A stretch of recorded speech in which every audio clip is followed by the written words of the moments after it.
A bully will isolate you. A bully will threaten you and leave you feeling deathly afraid.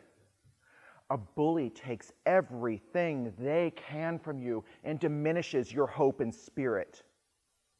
And a bully keeps coming at you and coming at you, leaving you feeling helpless. COVID-19 is the biggest, scariest bully of our time. And this particular bully is the worst kind because it doesn't just go away. It's altered your life and the life of probably everyone you know. But you can't let the bully win. No. You have to reset your compass so that it's no longer pointing you in the direction of what the bully is choosing for you and your life. Now, I know a thing or two about bullying. I was a gender non-conforming kid in South Texas in the 1970s and 80s. I've been transgender now for 30 years. I know what it is to be bullied so severely that I even bullied myself. I know what it is then to operate in life from a place of fear, fear of loss, fear of failure, and a variety of other fears. So I have 4 tools to help you dismantle the fear that the COVID bully has instilled in you. First, though, I really want you to understand where it comes from. Now, remember when I said that a bully isolates you? It hurts to be isolated, to feel cut off from other people you care about. Early research is already showing us the damaging impact that COVID-19 isolation has on populations around the globe, across age groups and demographics. So the fact that you're hurting from feeling alone makes a lot of sense. Your isolation may even feel deeper if you've experienced COVID-related or other health problems. You were alone and physically diminished. You felt alone while trying to tutor your kids through remote learning, or caring for a sick person, or grieving the loss of someone you loved. Isolation depletes us, but our story doesn't end with isolation. I said I'd talk about 4 tools you can begin using now to reset your compass point away from this COVID-19 bully has taken away from you. The first is clarity. Mindfulness-based cognitive therapy teaches us that we can, through mindfulness, become aware of our own thought process, including the irrational beliefs that create the most disturbance. You can recognize these because they use a lot of extreme words. I'm always getting knocked down just as soon as I get up. I have no friends, and nobody cares if I live or die. I must be cursed. Nothing good ever lasts in my life. And maybe you've got a word like should going on. You're telling yourself things you should be doing differently or doing better. When we start using a lot of this language with ourselves, it takes us down a spiral into despair, holding us there. We have trouble seeing the light of our possibilities, of all the power we have in making a different choice. So to get really clear on this, I want you to close your eyes or cast your gaze down to the floor or at your hands. Take a deep belly breath in through the nose, exhale through the mouth. Do this again and spend a few moments focusing on your breath. Let the other stuff drop away for a few moments and just allow yourself to breathe. Now, a moment ago, I mentioned those extreme words that we tend to use when we're isolated in fear. While just continuing to breathe, I want you to now allow the extreme word that's been prevalent in your self-talk to light up in your mind. Always, never, should, or whatever it is. I tend to envision this in a stop sign because of how much an extreme word keeps us from doing. So just notice how you've internalized this word that the COVID bully has placed in your life and how you've now made it your own.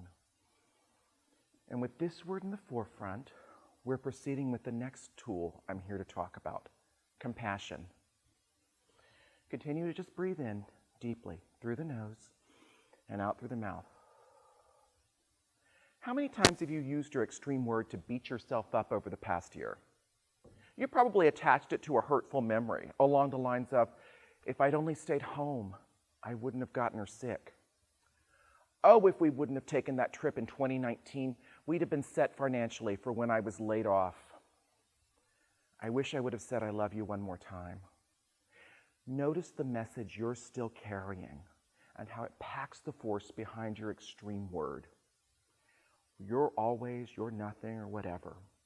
And please recall how this COVID bully showed up out of nowhere, that there was nothing in your life experience that could have prepared you for it. Hey, I've been on the planet since 1970, and nothing prepared me for COVID. So you made the reasonable assumption that 2020 would look pretty similar to the years preceding it, because experience is the best teacher. You only had your experience to prepare you. Now, continuing that deep breathing, I suspect you'll begin recognizing that the losses which happened this year were nothing that life had prepared you for. Therefore, regretting the actions you took or didn't take based on a lack of experience, it's really not reasons to keep beating yourself up. I think you know this already, and you may have even said something pretty similar to someone you love who was telling you their regrets of the last year.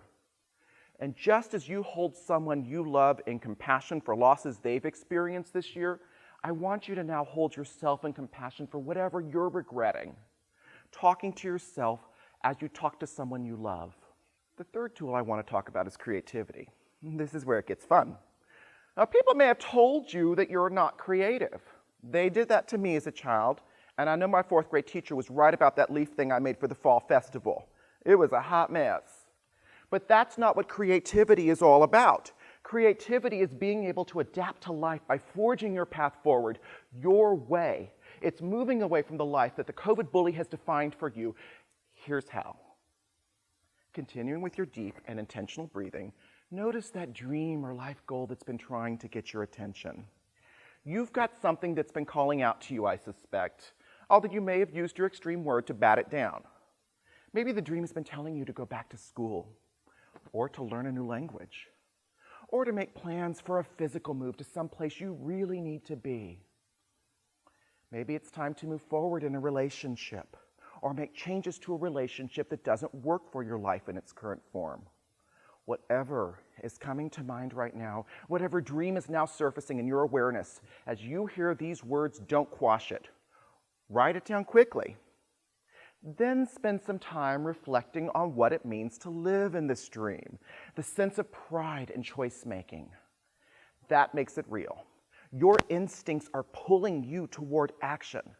Don't shy away from your truth. There's something real here. Now, the fourth tool I want to talk about is SAS. SAS is you talking back to the COVID bully. SAS is you making the steps forward toward that thing you need most for your life, the one you just identified using the creativity tool. So now that you've written down the thing you need the most, it's time to start taking action on it.